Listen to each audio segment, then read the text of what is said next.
Welcome to the Diversity and Inclusion on Air podcast. This podcast is a program of the American Association of Veterinary Medical Colleges Diversity Matters Initiative. The podcast explores various issues related to diversity and inclusion in the veterinary profession and provides the AAVMC an opportunity to offer ongoing diversity programming to our member institutions as well as all veterinary professionals. My name is Dr. Lisa Greenhill. I'm the Senior Director for Institutional Research and Diversity at the AAVMC. On this Saturday episode of the show, we are revisiting a topic that I covered in episode 83 last fall on residencies, internships, specialization, and diversity, and how the lack of diversity limits that show focused on how the lack of diversity limits the pipeline of not only veterinary specialists, but also faculty. So today we are going to hear one specialist story of how he navigated through all of the hurdles to become the great surgeon that he is today. Dr. Courtney Campbell, welcome to the show. Oh, thank you, Dr. Greenhill. I am honored to be here, and that's a tough introduction to live up to as far as a great surgeon, but I try really hard. So, as is our custom on the show, we like to keep it very informal and have really good conversation. So, Courtney, why don't you tell us a little bit about yourself? Introduce yourself. Oh, wow, that is tough. You know, I think that's probably the most anxiety-inducing question in all of history, which so tell me about yourself. Well, I'm an Aries and I like long walks. No, I would say this, I'm just a kid who grew up in the woods. My mom, she's from the West Indies, born and raised in a country called Antigua. My dad, he's from New Britain, Connecticut, and they met in the Peace Corps. And then my mom came over to the United States and they settled in a really small town initially called New Britain, but then Burlington. And if you've ever been to Burlington, Connecticut, or you know anything about Connecticut, you know that the woods is a really strong part of your upbringing. You know what I mean? And I kind of joke around like I was raised by foxes and wolves and stuff. But the reality is you could just peer out your window and see a bunch of wildlife. And you combine that with all of these wildlife documentaries that I used to watch sitting there in the living room with my dad. And so when you put those two together, both outside your living room is wildlife, inside your house there's wildlife, you start to really develop a strong love for animals. And I started to find out through, and this is going to sound crazy weird, but through a tragedy, I actually started to realize that I loved medicine. And maybe tragedy is too strong of a word, but through heartache, I realized that I love medicine. And it was in the midst of I was having an asthma attack. My doctor was explaining to me what was actually happening in my lungs at the level of my bronchioles, primary, secondary, tertiary bronchioles. And I was like, wow, that's happening in my body right now. This is crazy. Now, this is despite the fact that I felt like I was breathing through a straw or an elephant was sitting on my chest.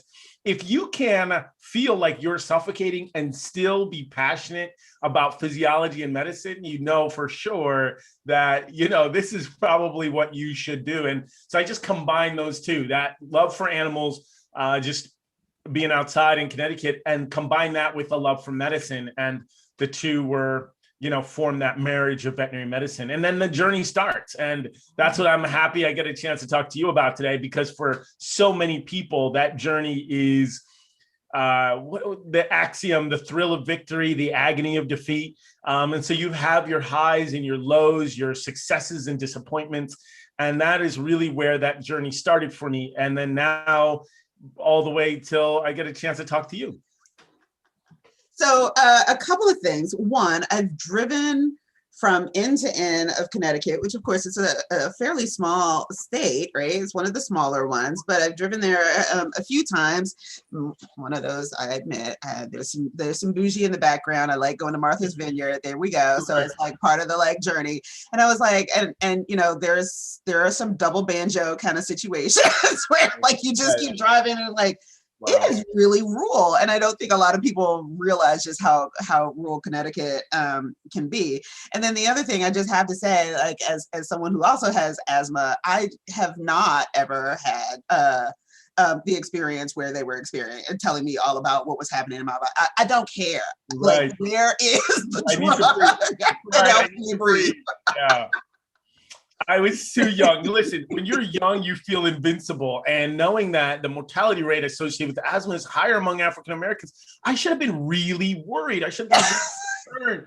But I was young and I was just thinking, oh man, this is kind of neat. Like, okay, well, maybe I'll breathe later, you know? So you're right. It's stressful. And I remember, yeah, the disparity you bring up in Connecticut, it is true. You know, I don't have, unfortunately, the statistics to talk about this in detail, but yeah, it's a sort of economic stratification within Connecticut. I remember Conan O'Brien had joked that Connecticut makes money the old-fashioned way; it steals it from poor people or something like that. And I was just like, oh, that's so harsh, Conan. That's harsh. But he was basically making a social commentary on Connecticut and how there is that stratification where people who are very wealthy are extremely wealthy and people who are not are not. And you saw that driving through Connecticut. Yeah, yeah. So how old were you when you knew that you wanted to be a veterinarian? Like that was an option, like that was a thing. Certainly there's medicine, and then it was like, oh wait, I could do these two things together. How old were you? You know, I was in high school. I was definitely in high school when I realized that I wanted to be a veterinarian. But like any critically thinking individual, any person who loves the intellectual rigor of their classroom and life, I had other interests, right? And so you do hear some people who are not within the profession, they'll romanticize the idea of being a veterinarian. Oh, this is all you ever wanted to do in life. And you knew from the moment that you left the womb that you wanted to be a veterinarian. And for a lot of us, yeah, that's true. But then there's a large contingent of us who also had other interests. And that's what I think makes us so rich and diverse. I mean, just as an example, when I was in high school, there was a chunk of time, almost a year, where I knew that I was going to pursue one of three professions. I was either going to be a veterinarian, I was going to be a chef, or I was going to be a magician. One of those three I was going to do because I loved all three so much. And after a conversation with my parents, the magician quickly dropped off the list. I had even started to research what it would take to apply to a culinary institute and those sorts of things. So I think that's what makes us fun. That's what makes us rich. That's what adds character to this profession, is the fact that all of us have, you know, incredible backgrounds. I mean, I used to wrestle in high school. I was in band. I didn't even realize band was a nerdy thing to be interested in until I graduated from high school. I thought everybody thought band was cool and playing the snare drum. I think you remember, Nick Cannon in his movie Drumline. That was me, you know, in high school. So I think that, all of those interests make it fun, you know. Band nerds never knew that they were band nerds until they get. I'm mom to a band kid. Okay, so you get it. Plays a couple of instruments, but also also a percussionist on drumline, and so you know, she was like, we were the cool nerds of the. Right. That's a thing. It's like you for a second you thought you were cool amongst the band nerds, right? Exactly. That's how that band camp, right? And so okay, so your parents said magician. Huh, that's nice. Right. Maybe a hobby. I'm guessing that's probably how they characterize that. But I still go crazy over it. I still like the David Blaine's of this world. There's a show on True TV called The Carbonaro Effect. I still go crazy over that. I just don't. I'm like, how do you guys do that? So listen, that's a complete aside. Sorry, we're going off on a tangent. Well, no, it's actually not, because I think that, you know, one of the things that I talk to folks about, and so I'm going to actually interject in this conversation. One, young men do express an interest in the profession later than women. And so women usually express that interest by the age of 10. Young men typically are about 13, 14 when they really are like, yeah, this is what I want to do. The interest might be there, but the actual kind of thought about, this is the career that allows me to pursue these interests. So there's one for you. You were a little older. Before you go on to number two, I really want to hear number two. Is there, or do you maybe want to do this later? Is there any hypothesis as to why or is it just how males develop? Part of it has to do with the socialization around education. And so only about 40% of men, and this is just irrespective of race, right. Only about 40% of men in the US have education beyond high school, right? So like we see images of like everybody going, right? And so, that the imagery is not actually truly reflective of the reality. So when you're talking about only 40%, then, the folks that are, I guess, modeling higher ed for young men aren't there, right? And so it makes it challenging. We also know that men don't persist to higher ed at the same rate as their female counterparts. And then when they do, like, so for example, out of 100 male college students, only about 28 will actually graduate. Okay. Right. So persistence is a challenge. So when you kind of put all of these pieces together, that's why young men kind of come to some careers a little bit later, because they're just, they're swimming upstream. Right, of course. Right. Yeah. So, and then the second piece is that families of color tend to have a lot more sway in terms of influence on what careers will be for their kids, right? And so that is changing a bit, and certainly it changes also as you move up the socioeconomic ladder, right? Mm-hmm. If you're more affluent, then there's more choices, and so your parents are just like, okay, well, you're more conditioned to say, okay, you're gonna go to college, and you'll find something to Sure. Right. That'll figure it out. Move out of my house and out of my basement. Right. So, but generally speaking, kind of in some of those formative years, it is, magician, that's great. That's exactly how the conversation went. It's like, okay, so have you thought this through exactly? What type and where? Definitely no active discouragement, but more of like, let's think about this critically for a second. And, what was interesting too is when it goes into critical thinking, I remember talking with a prominent chef, and he just said, hey, you got to be very circumspect about choosing this profession, because you are going to work long hours on your feet. You're going to spend a long time on your feet, and you're going to work holidays. And then, fast forward, I'm a surgeon, and all of that is true, but I'm just not making food. You know what I mean? So it was interesting. I was like, okay, long hours on my feet, holidays, definitely don't want to do that. And then fast 20 years later, look where I ended up. So mentorship into veterinary medicine look like for you? Mentorship was, it's such a critical subject matter to talk about, partly because as you said, as you're coming up through school, what you're looking for is that example, somebody that, they tell a young child, hey, you can grow up to be whatever you want to be. And that sounds nice. I think that's a nice adage to say, but if you don't have living, breathing examples and symbols of that aspirational career, that can be challenging for a lot of people, particularly the stats that you just mentioned, where 40% of males, have education not beyond high school, or the socialization that you mentioned around education. And so when I think of mentorship, I think about, all right, now that you've established the fact that you want to be, a veterinarian, let's take a look around. Do you see any veterinarians that look like you? Do you see anybody in the animal health industry that looks quite like you?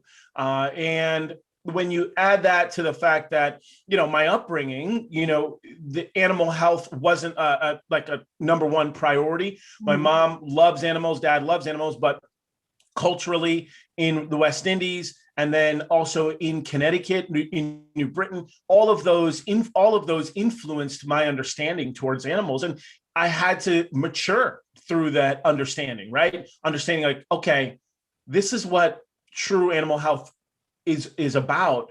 And that interest matured. But you're right, that idea of mentorship just wasn't there. It just plain and simple wasn't there in terms of pursuing veterinary medicine. And so you go, all right, well, you get into undergrad.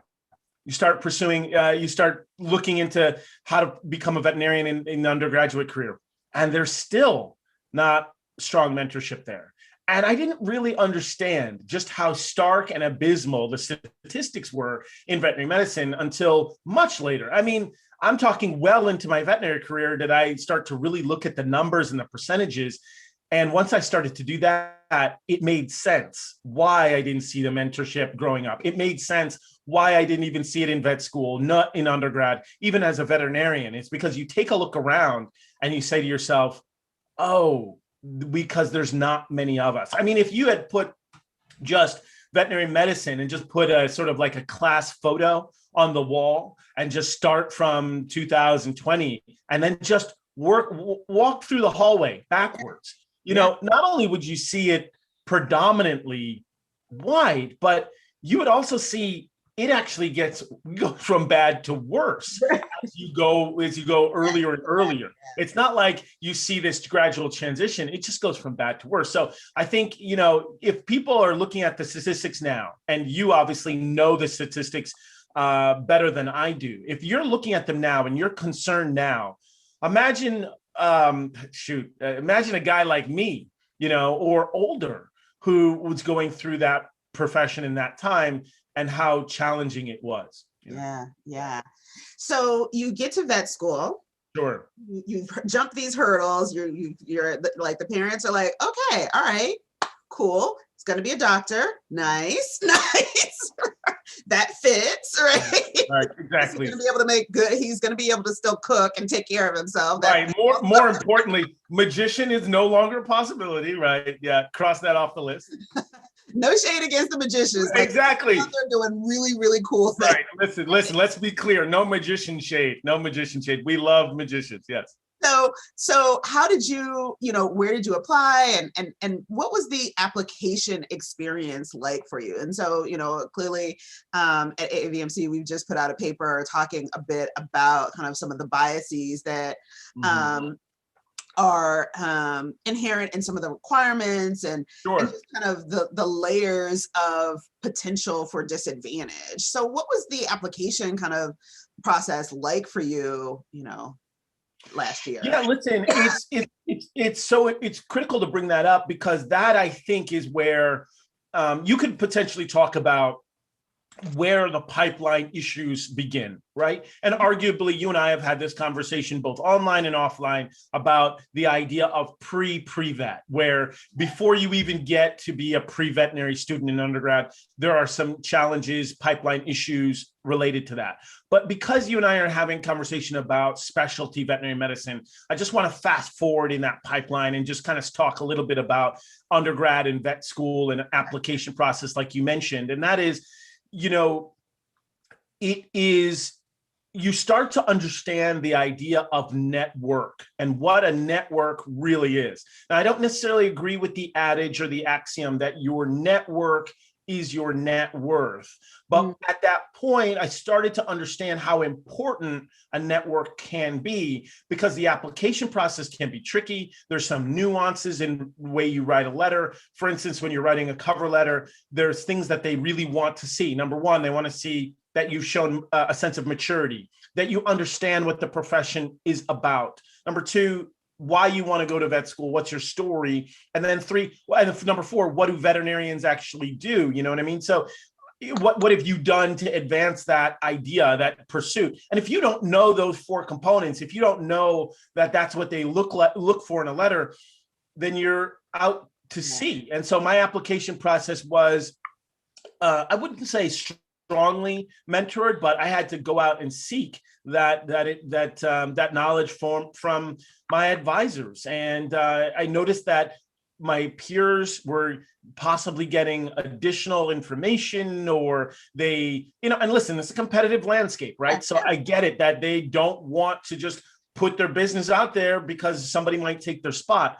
but I just noticed that what was happening for me was that all of my knowledge and all of my access and nuance was more self-mediated versus a passive process where I would be allowed to study, or I'd allow myself to study for a final exam, and then I would get this information about how to apply secondhand. What I was doing was both actively studying and trying to pass this final exam and trying to apply for vet school, and that made it very difficult. I mean, when you look at just an example of on the human side, they were looking at just Stanford University Medical School, and they found that those who are underrepresented in medicine, 50% of them sort of fell off the track of the pre-med track, while only 17% of Caucasians sort of fell off that track. So there are some along the journey of pre-vet,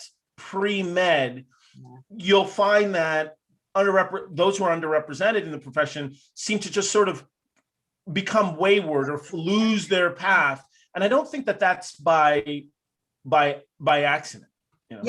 Yeah. I mean, I think that I mean, there are very real barriers, right? And I'm not, folks are like, like she's suggesting that the world is like totally against. I'm like, a lot of this stuff I think is not, I don't argue that it's inherently malicious. It's just wired and created in such a way that it doesn't consider other populations. Right. The dominant one. And so, it is really a challenge for some students. So let's fast forward. You've gone to vet school, and now you are like, trying to figure out what you're going to do post vet school. How did you decide to do an internship? Did you already know that you wanted to be a surgeon?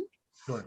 Yeah, no, absolutely not. I think this happens to a lot of young vets who are very impressionable, is that you'll meet somebody who's bright, dynamic, charismatic, intelligent, and they will turn you on to a particular discipline. And you didn't even know that you wanted to do that discipline. And that individual is Dr. Michael Bailey, who is a really prominent and talented radiologist from Tuskegee. He had actually served in Washington, D.C. also for a year after he had become a veterinary radiologist.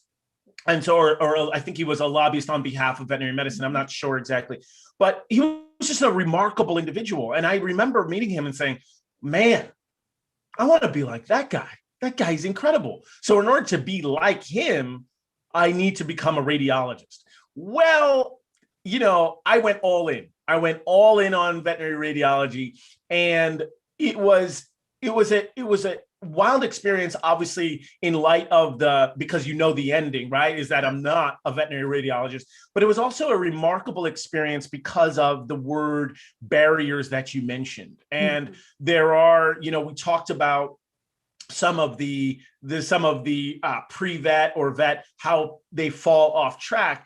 And two of the highlights that they brought up in terms of falling off track were a challenge with chemistry of all subjects, but also discouragement from their advisors. And that is something that I felt in a very granular way when I left vet school. I met Dr. Bailey. He took off. I went and I applied for rotating internships. I didn't get one. I didn't match. So I had to just send out a bunch of cover letters, cold call, finally secured an internship. And I was deep within that internship. I spent long hours there, just like the rest of my intern mates. I mean, I would have these giant flasks of green tea just to make it through the day and to be sharp and bright and study and read.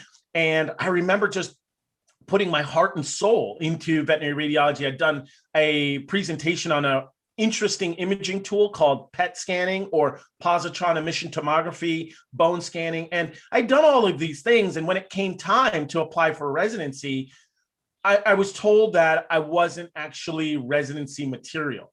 And that is interesting. It stuck with me. Because I said to myself, all right, not residency material.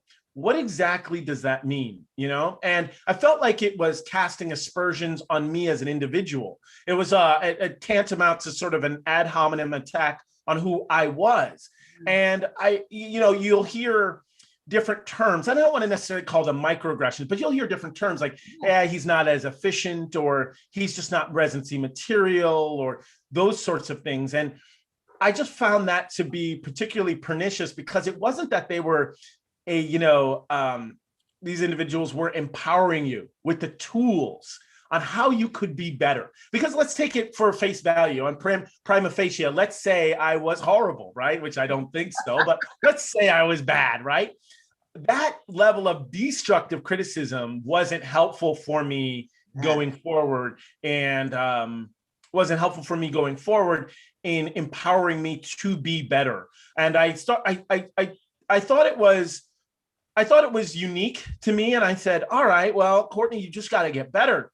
But then I realized that after I talked to my brother, my father, those who are underrepresented in veterinary medicine, that this wasn't a bug, this was a feature. This level of discouragement was a feature of their professional journey. And so that idea of mentorship and being discouraged by your advisors, particularly on that postdoctoral process, was something I never in a million years thought that I would have to contend with. But I do think when you start to look in the statistics, particularly on the human side, and you find that many of these underrepresented medicine fall off this pre-med track. And one of the reasons they cite specifically is discouragement from their advisors. It starts to let you know that there's something deeper going on here.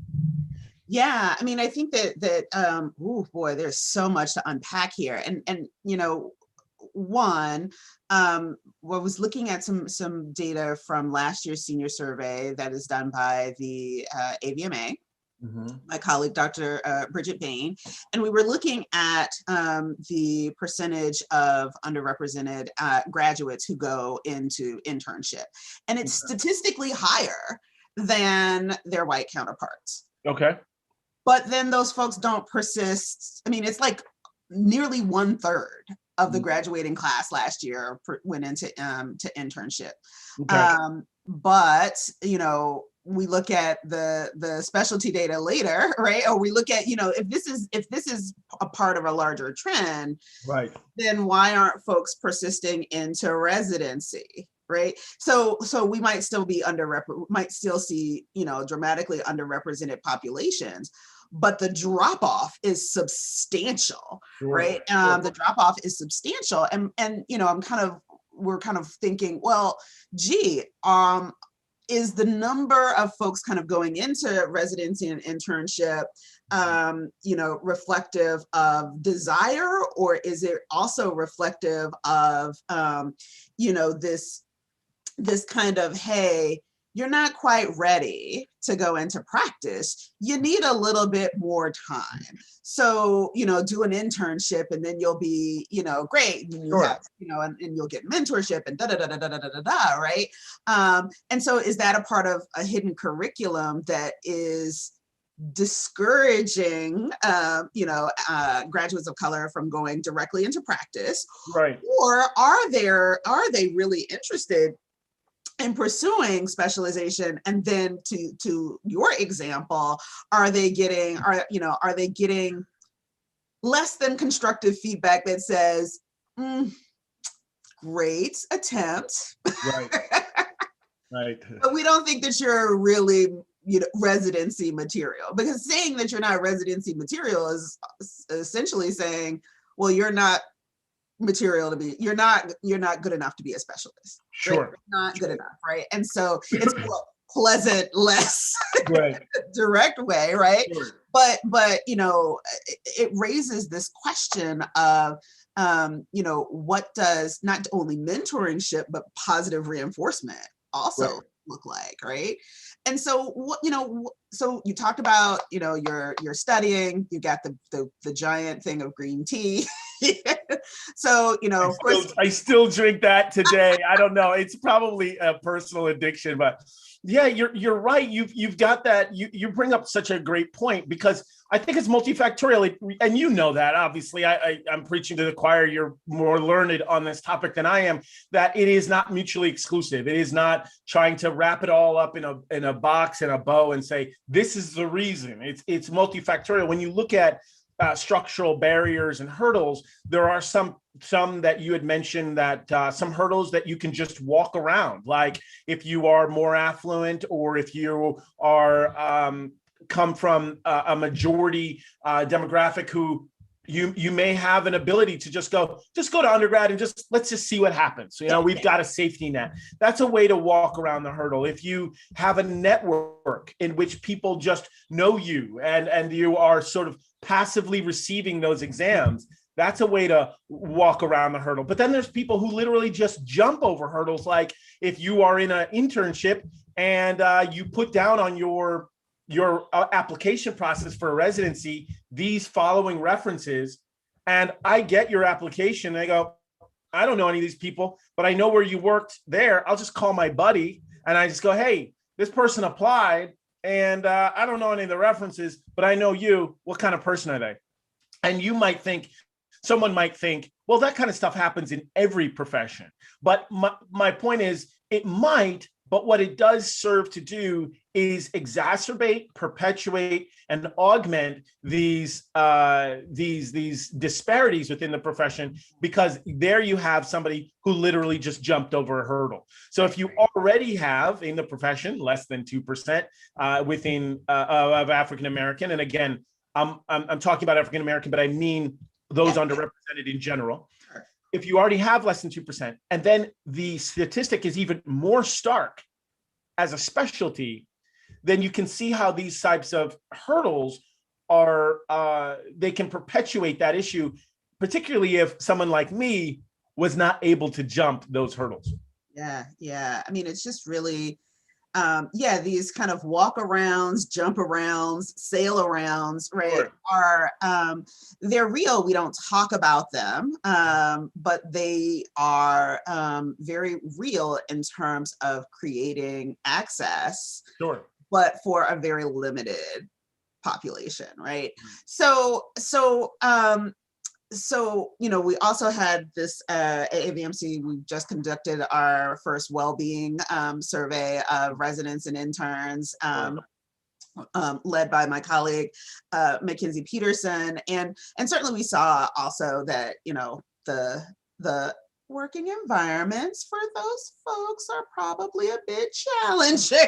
Sure, right? Exactly. And we expect that we know that that it is, a bit of a grinding kind of thing, but we also see evidence that even within the grind, some folks are getting ground a little bit more, right? Right. And some are finely ground, others are just coarse. Right? Some are coarsely ground, some are finely ground, right? And so, so there is evidence that, for trainees of color, for LGBT folks, for, there's just some evidence that folks that are even partnered, and men are kind of experiencing these environments a bit different. I imagine that when you have that and it's layered on with, oh, well, you're not residency material, you're really probably trying to anxiously, when you finish, exit left as quickly as possible. Sure. So what made you stay? I mean, clearly you wanted this thing, right? You wanted this vision. There isn't, and I certainly don't want that to be undervalued, that there's a lot of just inherent personality drive, focus, dedication.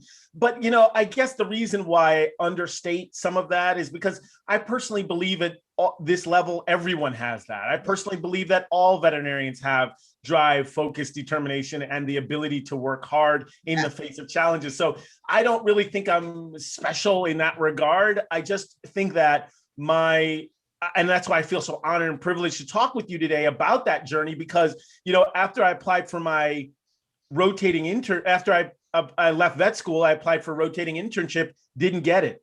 So I had to struggle, bite, and crawl my way to a rotating internship. When I'm in a rotating internship, they say, hey, you're not residency material. So I applied for radiology residencies, and you can imagine, right? If you apply for radiology residency and your advisors tell you that you're not residency material, when you get that application, and on the application, they're like, well, I know he worked with so-and-so and they're not listed as a reference.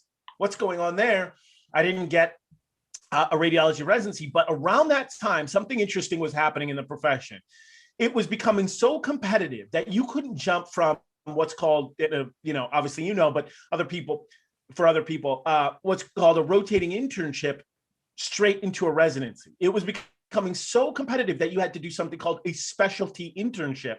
And that was very popular in surgery. So 8 out of every 10 applicants, when they didn't just jump right from a rotating internship into a residency, they had to do a rotating internship, then a surgical internship in order to gain the residency. So what I did is I said, well, if there's these specialty internships popping up, maybe I can create something called a radiology internship. So I called around and I got a few schools to actually bite on this idea. Because keep in mind, here's what I'm actually trying to do.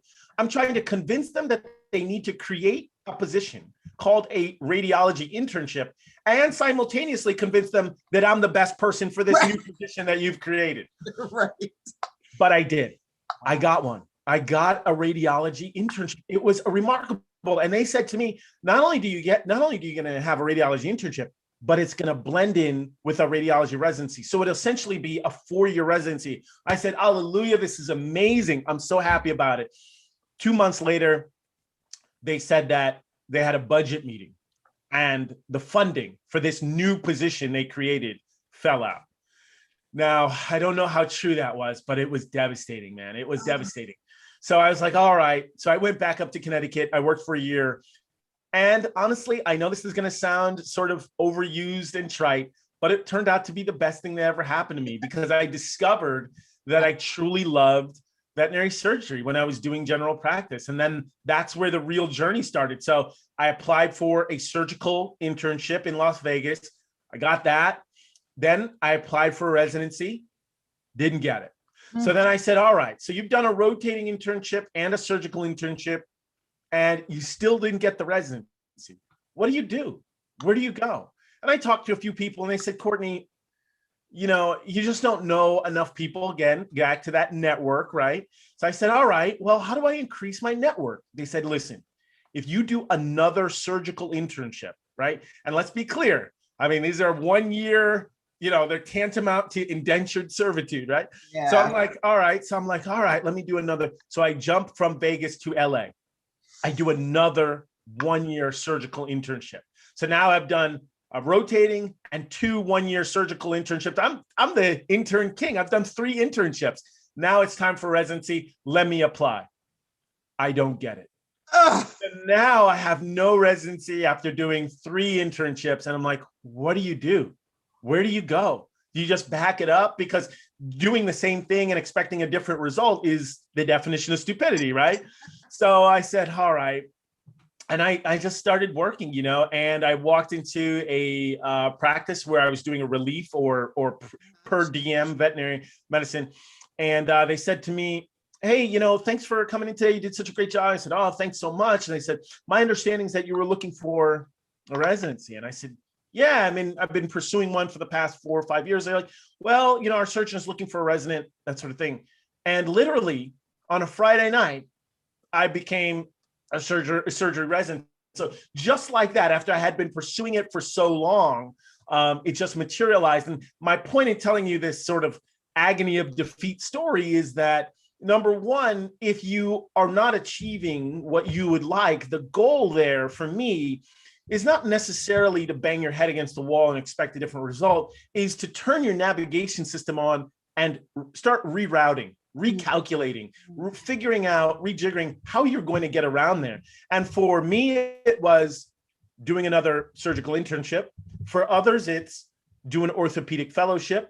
For others, it's go to the school and spend a year.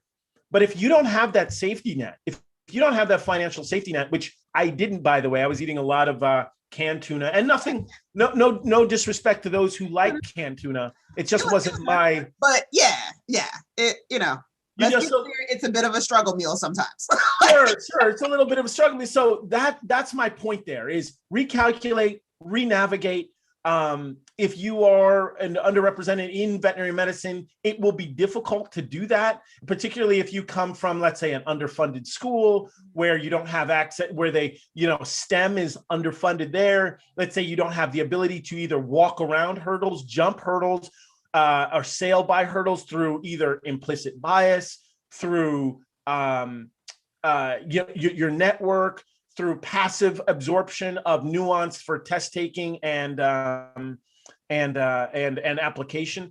Those are the things that you may have to the barriers you may have to encounter. And like you were saying before, you aren't saying that these are malicious. You're not saying 2 + 2 = 4 because 4 is bad. You're just saying that's what it is. It is 4, It's just 4, and that you have to be conscious that that's a thing, and you have to be intentional about making it not a thing. Right? Yep. Right? It requires 100%. Intentionality. So we actually have a few live viewers, and there's a question here during your internship.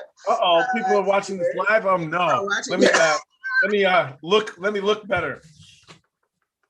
People want to know, during your internship years, were you able to be a part of research projects in hopes of to get published? And if so, of course, did that help you get into a residency? So we've heard a bit of your, how did you navigate to residency? But a part of that internship, what did you get to do? Yeah, and that is part of that professional journey, in that how do you make yourself more of a diverse applicant? I'm just going to back up for a second to answer that question. I got a question recently of like, how do I make myself a better candidate for vet school? And when I talk about becoming a diverse applicant, yes, it helps for those racial and gender and all of those demographics. But when I'm talking about diverse applicant, what I mean is your experience level. When I applied to veterinary school, I tried to get experience in beef and sheep, dairy, poultry, small animal research. So I tried to make myself a diverse applicant in that regard, just showing what, I have experience in these other areas. I know what the profession's about. And then on the specialty side, same thing. And part of that diverse applicant is possibly either research or publishing a study. And I was fortunate to publish a study on a question that I had all the time, which is the most common orthopedic injury in dogs we see is torn ACLs. And then the second most common, or arguably a contest for number 1, is kneecap dislocation or patelloluxation. So my study was, if you have a dog whose kneecap is dislocating or experiencing medial patelloluxation, what's the prediction that dog is going to go on to tear their ACL?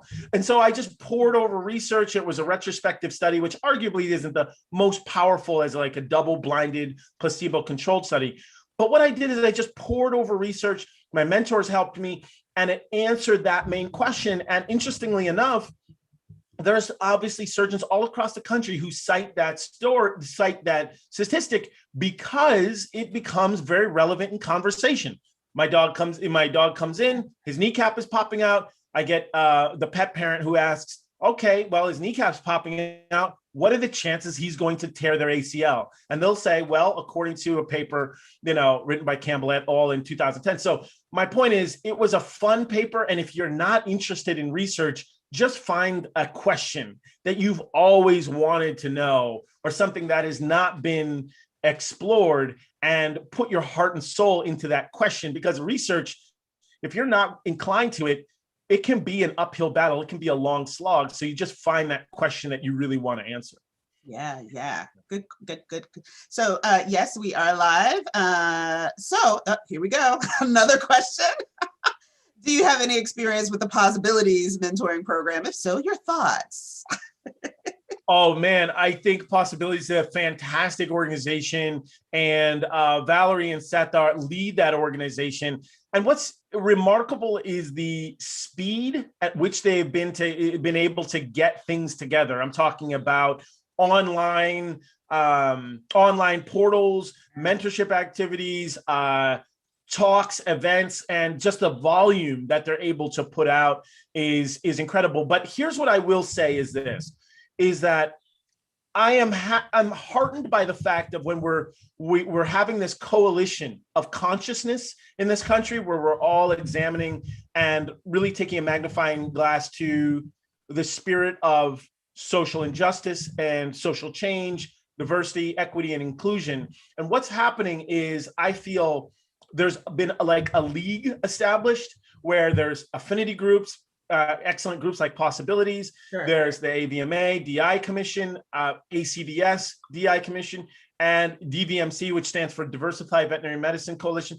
All of these groups, I call them teams, all play for the same league. Mm-hmm. And I think that if we can use a league and have more streamlined communication, more streamlined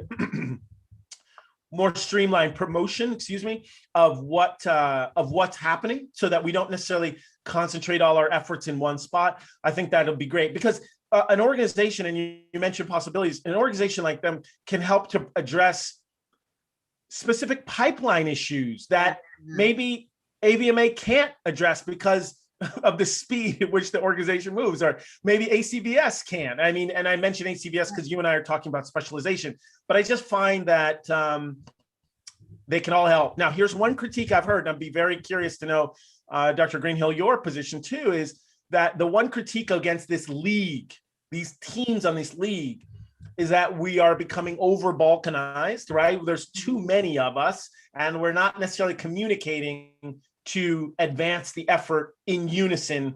And this constellation should be more unified and streamlined.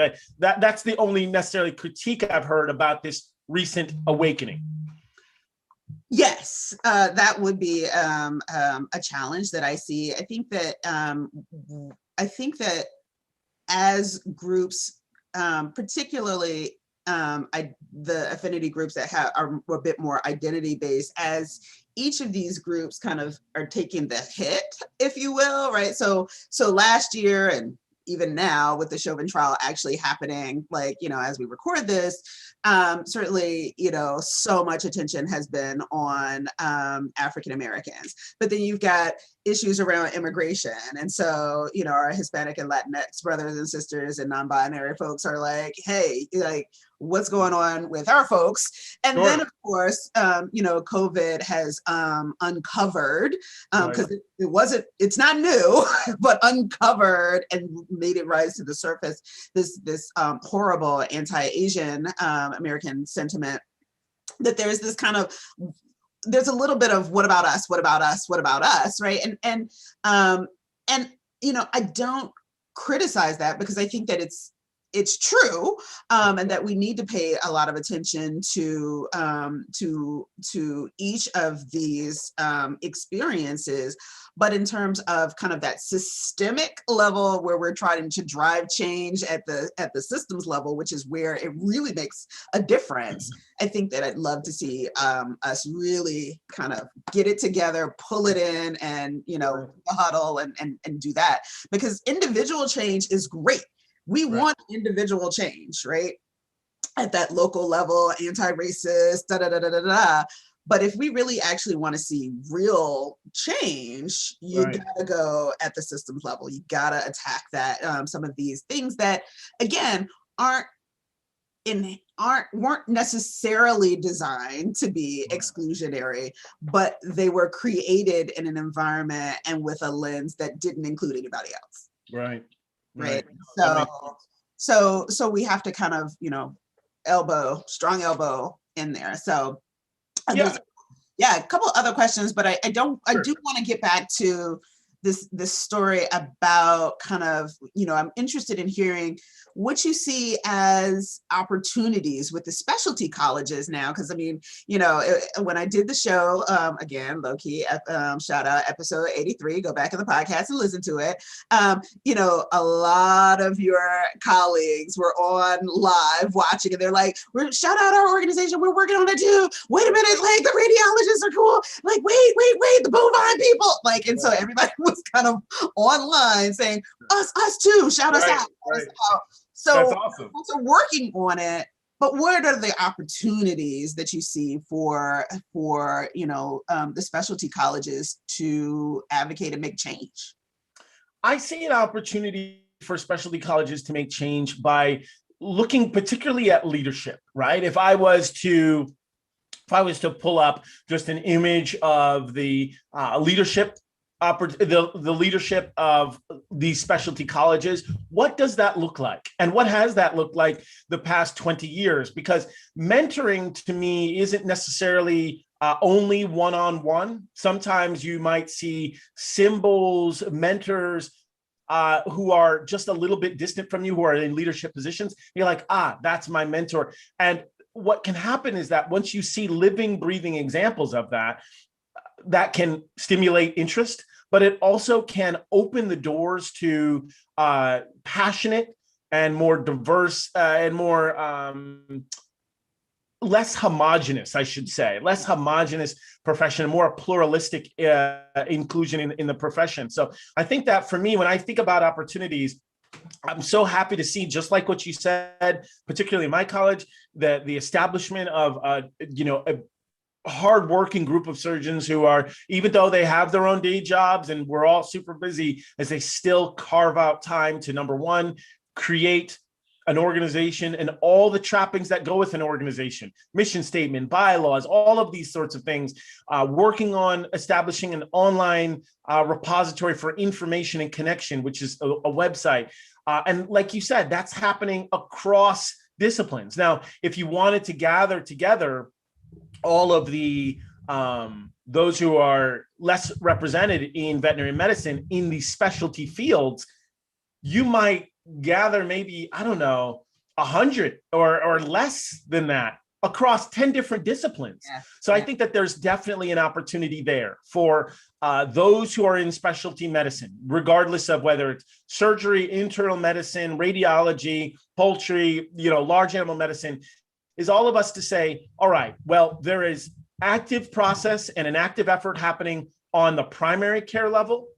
What about the secondary care level? And do we need to be so disparate in our organization, or can we actually coalesce under one umbrella? So I see the future is more a unified effort, but right now I am happy to see and heartened by the fact that regardless of your specialty college or regardless of what you're aspiring to do, I do believe there are people there who are passionate, are working towards that. And if they're not, that's where you come in.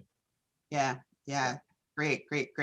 So I do have another kind of question. So what is the responsibility of the colleges? So we talked a bit about how nearly, at least last year, 1 in 3, sure, racially underrepresented graduates kind of went into internship, and then, there's evidence that if that's part of the trend, they're not persisting, right?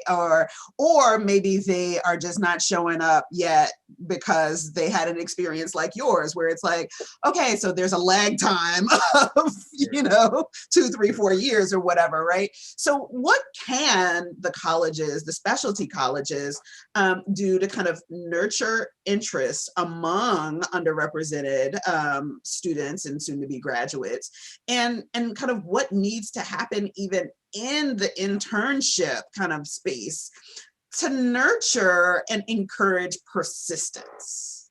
Yeah, I definitely think that the colleges, what I like about that question is that it recognizes that something needs to be done, because I think that for me has been a challenge and a hurdle. Is like, why are we even talking about this diversity stuff? Why is this even important? I mean, I don't look at race. I just look at how good of a surgeon you are, that kind of thing. And that really ignores some of the amazing differences that we have. So I like that. What is the responsibility of the colleges? Number one, it's a recognition that we can't persist like this. And having less than 1%, and I'll just mention African-American in the College of Veterinary Surgeon, less than 1%, that's untenable and unsustainable. At least it has been sustained, but it's not a good thing that it's being sustained. And I think the responsibility of the colleges is to make sure that they leverage that passion and that drive from these diversity, equity, inclusion committees to find out where their efforts would be best utilized.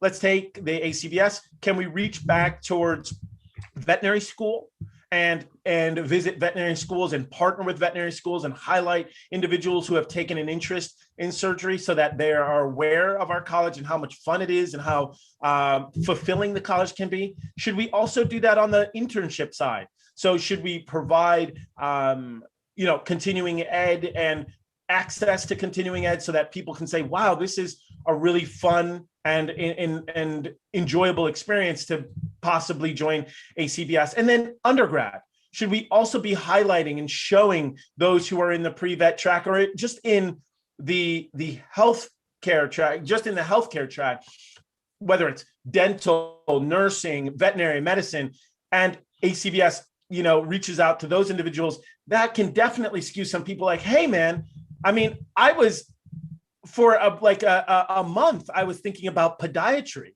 So my point is, like, when you have somebody who is, not fully baked yet, somebody who's, they're about to congeal, and you hit them at those key pipeline issues, and everybody congeals, as you had mentioned earlier, we started out, you said that males, congeal in their idea a little bit later in life, where they're going to congeal. If you hit them right at that stage, before they're fully baked, I definitely think it can help. So I do think that the answer to the question is, what's the responsibility of these specialty colleges?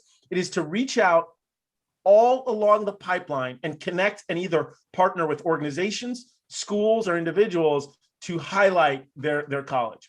Yeah. Thank you so much for that. And I'm going to take host liberties and add to it. Yes, please. That is, a lot of times, especially on the mentoring front, folks are like, oh, but, we just don't have, if it's only 1% African American and the College of Surgery, then wow, like who's going to do this work? Yeah, the rest of you. Like that's who's going to do the work. Right. like it's not. This is not a chicken or egg kind of thing. Either you're all in or you're not, right? And so you can't also expect that 1% to do the heavy lifting, right? Sure. So it really requires. Yeah, go ahead. No, just to add on to you, because I do think we do focus a little bit on the reconciliation part, right? You know me, I've said this many times. There's two components. There's the truth telling and then the reconciliation. And what I like to hear is the reconciliation. What are we going to do about it? And like you said, the rest of you. I think that's important, but I still think there's a component of truth telling that hasn't fully happened yet. For instance, when I say less than 1%, I am basing that on a 2015 survey, right? That requires respondents. And surveys aren't the best, but it's what we have. So when I'm mentioning these facts and figures and statistics, I'm pulling them from data that I don't even necessarily think is all that strong. So I love what you said, and I completely agree with it. We got to focus on what do we do and who's going to do the work. But at the same time, I also think that we haven't fully talked about the truth telling. And some people are like, well, we could talk about this forever, right? Can't we do something about it? I'm like, we can, but I also think that we need to do some more truth telling. We need to get some more data. Truth telling, and I think that this is, I love that, because I think that is really reflective just nationally of where we are, and that we struggle with the truth telling part, which makes the reality of reconciliation really hard, right? Because we're still like, yeah, but we still haven't talked about this one thing. So we need to kind of do that. But, getting back to that outreach, certainly there should be an expectation that everyone is participating in that effort, and that it's not just your diversity members who are doing that work, right? Very good point. This is the time for allyship, and allyship looks like y'all getting on out there and going to go to these schools and going to go talk to these students and saying, hey, we really kind of want to engage you, and we want to tell you about surgery and radiology. So now I know exactly why this elephant is like behind you. I've been like, and wondering about, I'm like, okay, radiology, got it now. Like there's a connection there. I can't hide it anymore. I can't hide it. Because I've been meaning to ask you about like, what's the story with the elephant and like the bones, but now I get it. But yes. It is that piece of let's not get hung up on who's supposed to do the work. All of us are supposed to do the work. right? And so to that end, we do have one last question from the audience, Dr. Mia Sukari out here. How do you recommend these initiatives? So getting back to that previous question, with all of the teams, right? All of the teams, how do we get all of these initiatives to connect, align, connect, talk? So driving and conquering kind of these barriers. How do we do this? How do we pull everybody together? Yeah, how do we pull everybody together? And I know, and I don't want to mention names because everybody will reach out to them, but I know of a few really prominent and just such respected and esteemed veterinarians who are working in that effort to possibly bring these all under an umbrella.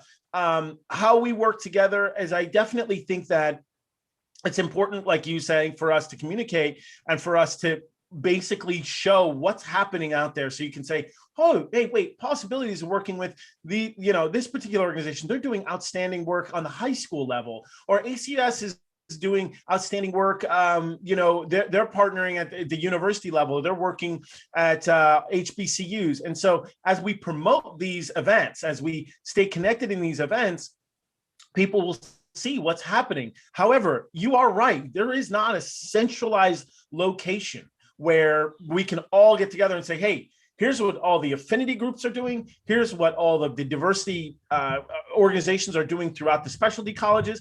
And here's what AVMA is doing for their DI. There is not a centralized location. As I mentioned, I feel like there are individuals, esteemed colleagues who are really working on this.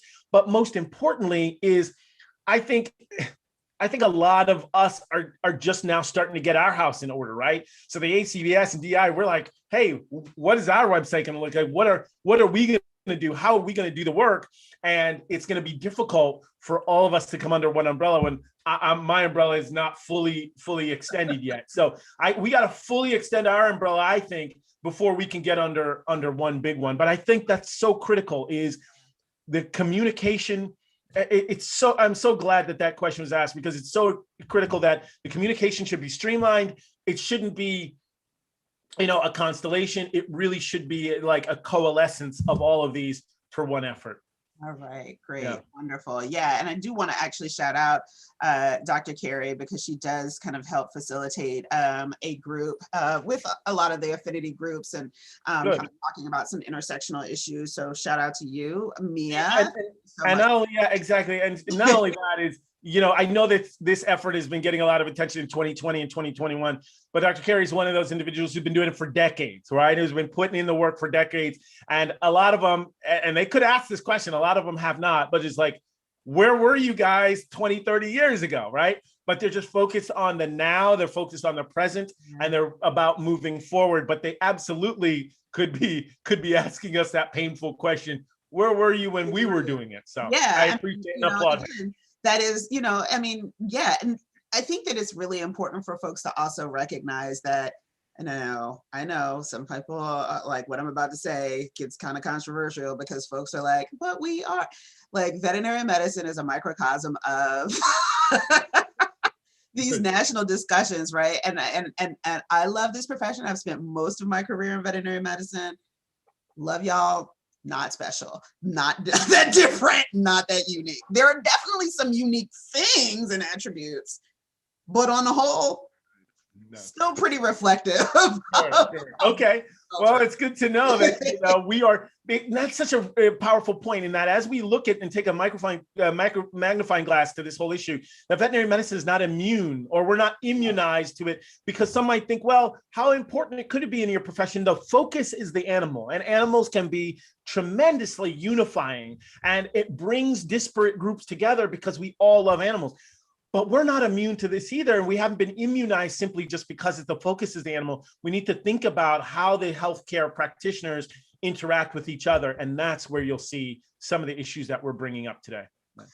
So we're gonna start wrapping this thing up. I just want to say, because folks that know me really, really well know that I have a super petty side, and I am so like delighted petty that you have like just become this amazing rock star. And so for the person who was like, I don't think Courtney is like resident material. So there's my petty. I don't normally do that during Monday through Friday, but Saturday it's like, there's my petty. There's my petty. I'm big time petty. So, but I will say, and as my very last question, you know, what do you want, you know, your colleagues across the profession, especially for specialists, to know about, you know, DEI stuff? What do you want them to know? I would just simply say that this helps, these efforts and this awakening and these initiatives help all of us, but we also have the benefit of helping another species. And I think not only does that underscore the beauty of veterinary medicine, in which you can help people and another species, which is very uncommon in the healthcare field, right? Typically, you only get to help one species, and it ain't people.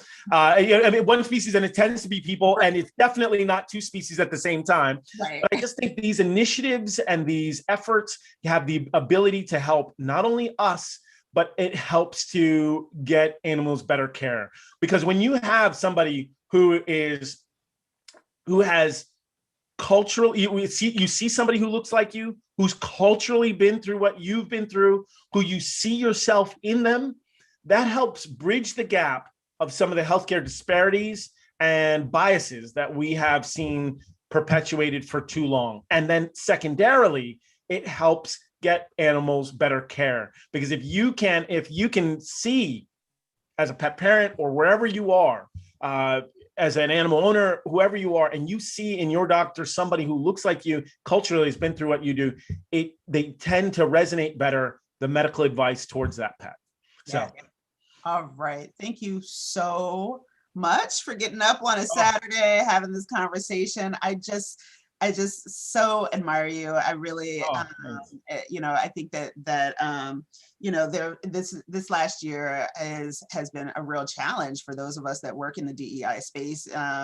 You know, on the one hand, you're so excited. I'm so excited that so many people are talking about this and, you know, working on it and those types of things. But there's also a lot of emotional labor that kind of comes with this.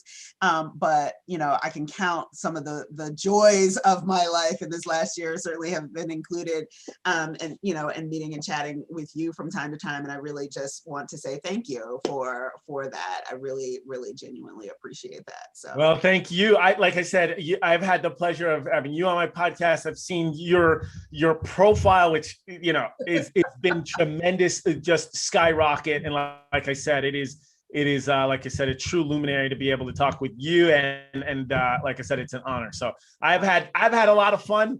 I don't know if you have, but it's all about me right now. And that's what we're I'm kidding. But no, seriously, thank you. It's been a lot of fun. Thank you. Thank you so much. So this has been another episode of AAVMC's Diversity and Inclusion on Air. Be sure to subscribe to the show on your favorite podcast app, or of course, catch us on YouTube. Be sure to like the podcast page on Facebook. It's AAVMC's Diversity and Inclusion on Air. And until next time, keep working on